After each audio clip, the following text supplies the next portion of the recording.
wabarakatuh. Berjumpa lagi dengan Ibu Cici Mulyasari. Kali ini kita akan membahas teks prosedur mata pelajaran Bahasa Indonesia kelas 11 MA SMA. Sebelum kita masuk ke materi, jangan lupa like, subscribe, nyalakan loncengnya, dan komen ya.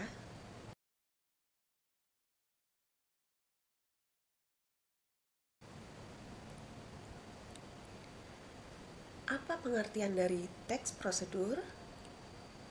Teks prosedur adalah teks yang menjelaskan secara lengkap, jelas, dan sistematis tentang cara melakukan sesuatu. Dalam praktiknya, langkah-langkah tersebut berkaitan dengan cara, proses, urutan kerja, atau tahap demi tahap dalam mengerjakan sesuatu. Jenis dan tujuan teks prosedur. 1.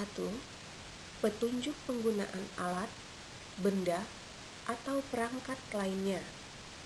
Tujuannya, peralatan tidak rusak atau tidak membahayakan. Contohnya, teks cara menggunakan blender atau teks cara mengendarai mobil secara manual. 2. Petunjuk pembuatan makanan, pakaian, dan sebagainya. Tujuannya, misalnya makanan menjadi lebih enak atau cepat pembuatannya. Contoh, teks cara memasak ikan pais. 3. Petunjuk melakukan suatu aktivitas. Tujuannya, pelaksanaan menjadi lebih mudah atau terhindar dari kesalahan. Contoh, teks cara melamar pekerjaan. 4. Petunjuk yang berisi kebiasaan-kebiasaan atau sifat-sifat tertentu. Tujuannya, tercapainya harapan secara benar dan efektif. Contoh, cara menikmati hidup bahagia atau teks cara melepaskan kebosanan.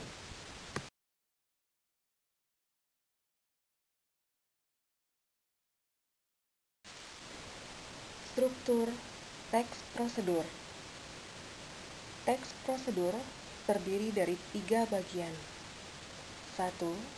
Pernyataan umum.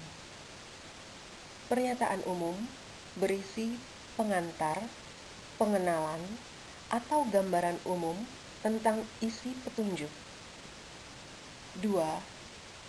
Tahapan atau langkah-langkah yang berisi tentang langkah-langkah melakukan sesuatu yang disusun secara sistematis.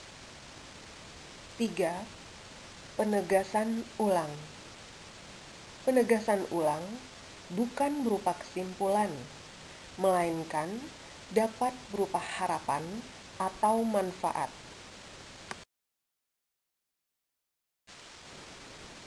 Ciri-ciri kebahasaan teks prosedur. 1. Menggunakan kalimat perintah. 2.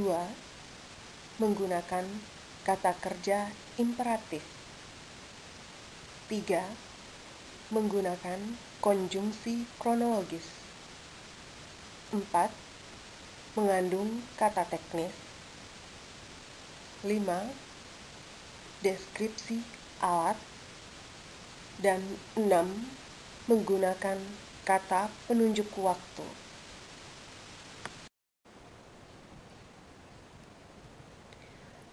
Kata kerja imperatif merupakan kata yang menyatakan perintah, keharusan, atau larangan. Contohnya, bacalah, carilah, harus, jangan, perlu, tak perlu. Konjungsi kronologis.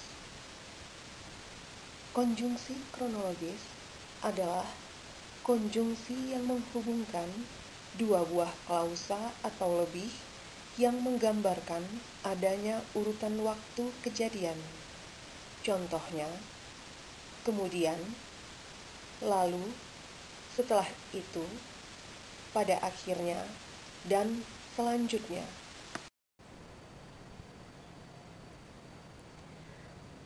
Kata teknis.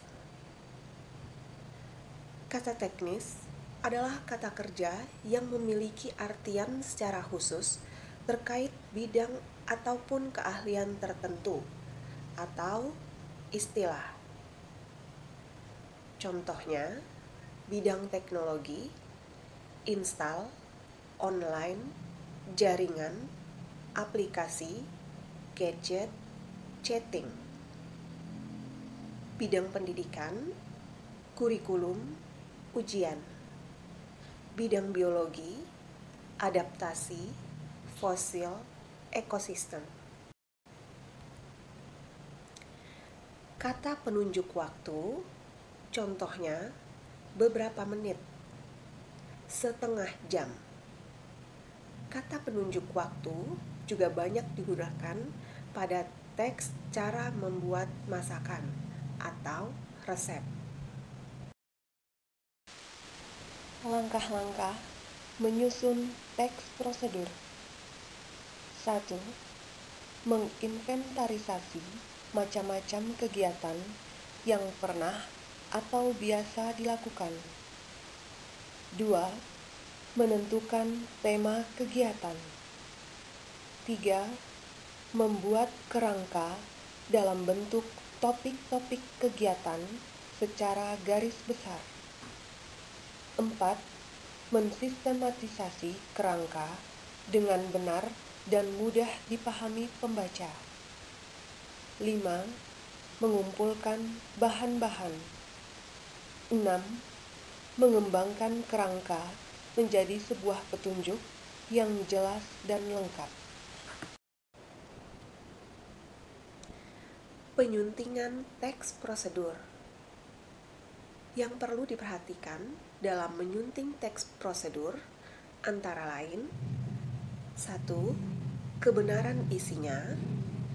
2. Strukturnya. 3. Kaidah kalimatnya. 4. Penggunaan ejaan atau tanda baca. Makna penyambung antar kalimat. 1.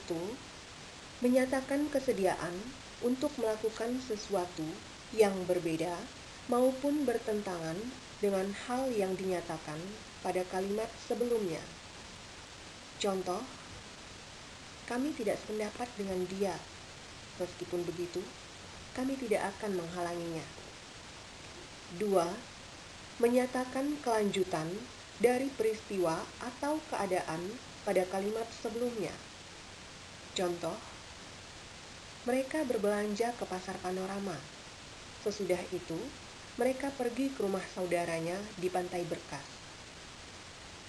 3. Menyatakan adanya hal, peristiwa, atau keadaan lain di luar dari hal yang telah dinyatakan sebelumnya. Contoh, Pak Rashid terkena penyakit kencing manis. Selain itu, dia juga mengidap asam urat. 4. Mengacu pada kebalikan dari yang dinyatakan sebelumnya.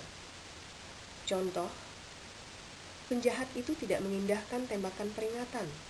Sebaliknya, dia melawan polisi dengan belati. 5. Menyatakan keadaan yang sebenarnya. Contoh, masalah yang dihadapinya memang gawat. Sesungguhnya, masalah itu sudah diramalkan sebelumnya.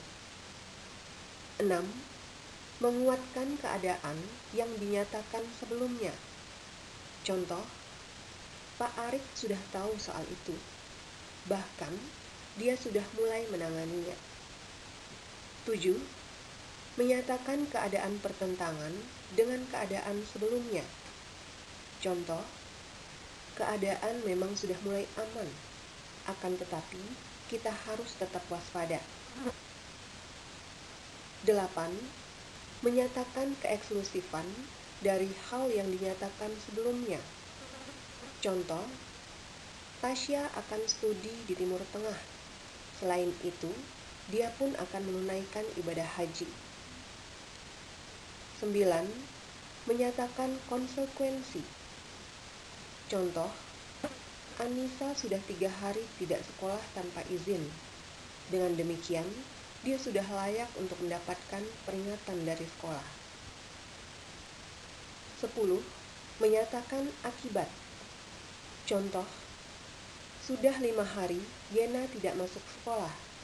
Oleh sebab itu, dia mendapat surat peringatan dari kepala sekolah. 11. Menyatakan kejadian yang mendahului hal yang dinyatakan sebelumnya. Contoh, Kak Rijalul mengawali sambutannya dengan ucapan salam. Sebelum itu, mengangguk dan tersenyum kepada hadirin.